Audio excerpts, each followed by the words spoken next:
चीन पर बड़ा बयान दिया है। दुनिया की सुरक्षा के लिए चीन बन गया है चुनौती, नेटो ने कहा है। तेजी से परमाणु मिसाइल विकसित कर रहा है चीन, नेटो ने कहा।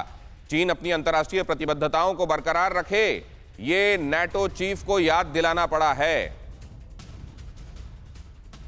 तो आप देख रहे हैं कि एक के बाद एक चीन के विरुद्ध ये नजरिया न सिर्फ पनपा है बल्कि और गुजरते दिन के साथ बड़ा होता गया है, व्यापक होता गया है। लेकिन इसके असर देखने को कब तक मिलेंगे, ये एक सवाल अपनी जगह कायम है। अब जरा इधर देखिए, चीन का सबसे बड़ा दुश्मन अमेरिका, वो इसलिए भी क्योंकि अमेरिका एक सुपर पावर है जिसके साथ होड़ लगी हुई है चीन की। अमेरिका चीन को अपना सबसे बड़ा दुश्मन मानता है।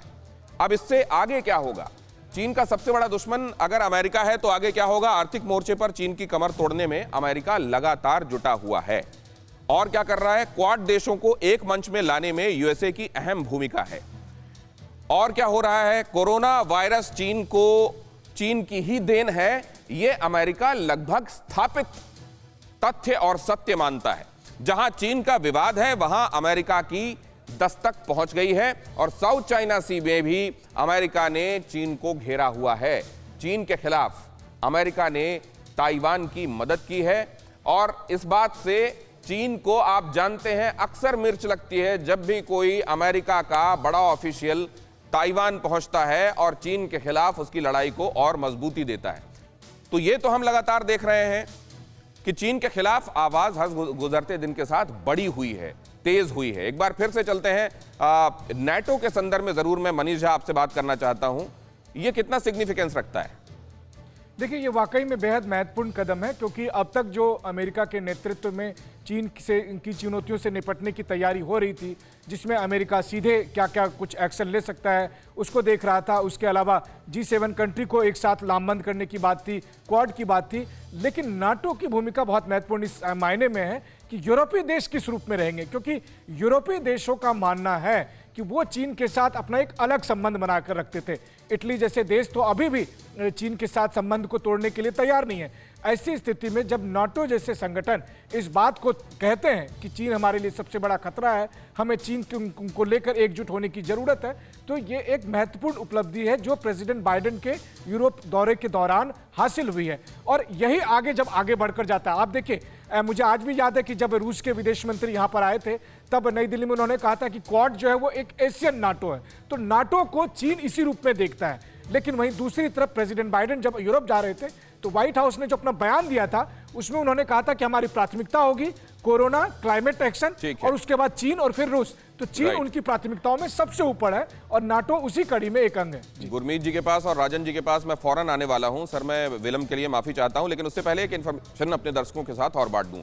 चीन से मुकाबला हिंदुस्तान की बड़ी तैयारी क्या है?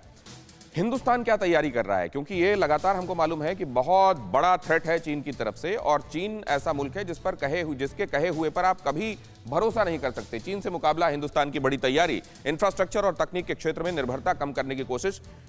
बीते दशकों में हमारी निर्भरता उसके ऊपर बढ़ी, अब धीरे धीरे ग्रेजुअली ये निर्भरता कम करने की आवश्यकता है। और कोरोना कंट्रोल के साथ विकास की रफ्तार बढ़ाने पर जोर। कोरोना को कैसे कंट्रोल किया जाए और साथ में अपने विकास के आड़े, इकोनॉमी के आड़े कोरोना को ना आने दिया जाए, ये बहुत बड़ी चुनौती है।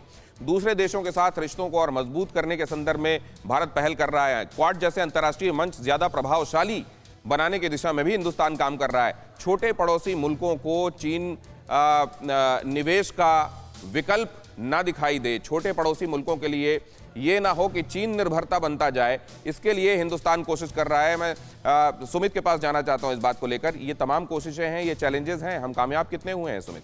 लेकिन निश्चित तौर पर दिनेश, अगर आप पूरे एक साल में देखें तो ये स्ट्रैटेजी भारत की इस एक साल में नहीं तैयार की गई। ये स्ट्रैटेजी बहुत लंबे समय से थी कि भारत ना सिर्फ डिफेंस सेक्टर में आत्मनिर्भर बने, बल्कि आप देखें कि डिप्लोमेटिक फ्रंट पे भी, चाहे क्वाड का गठन हो, चाहे लगातार डिप्लोमेटिक फ्रंट्स के ऊपर चीन को सीधे तौर पर कहना हो कि ये एक देश जो लगातार दूसरे देशों पर अपना हक जमाने की कोशिश करता है। प्रधानमंत्री मोदी का कहना हो, हमारी डिप्लोमेटिक स्टेटमेंट में कहना हो। और अभी अगर आप देखें कि हथियारों की जब आप बात करते हैं, आप अपनी सीमाओं सीमाओं की सुरक्षा की बात करते हैं, भारत के पास इस समय सबसे बेहतरीन हथियार, अगर आप कह रहे हैं कि ग्राउंड पर आपके आर्टिलरी गन्स हों, आपकी माउंटेन वॉरफेयर आपकी सेनाएं हों, या फिर आपके लिए इंपॉर्टेंट है कि आपकी जो चीज़ें हैं, यानी आपकी जो एयर डिफेंस है उसकी कैपेबिलिटीज़ को भी कैसे मजबूत किया जा सकता है, ये सारे काम पिछले काफ़ी लंबे समय से हमारी फोर्सेस के अंदर किए गए और उनको रिफॉर्म करना, रिस्ट्रक्चर करना, ये भी एक इंपॉर्टेंट एस्पेक्ट था जो पिछले एक साल में किया गया है। दिनेश, ठीक है, ये कितना काफी है ये एक सवाल अपने आप में है, लेकिन पहले जहां पर हम थे उससे आगे बहुत आगे बढ़े हैं, इसके लिए हमारी तारीफ होनी चाहिए। और कम से कम हमारे अपने मनोबल को बढ़ाने के संदर्भ में ये एक ऐसी जानकारी है जो हम अपने लिए अपना हौसला बढ़ाने के लिए इस्तेमाल कर सकते हैं। अड़ी सोमवार से शुक्रवार शाम 6 बजे सिर्फ TV9 भारतवर्ष पर।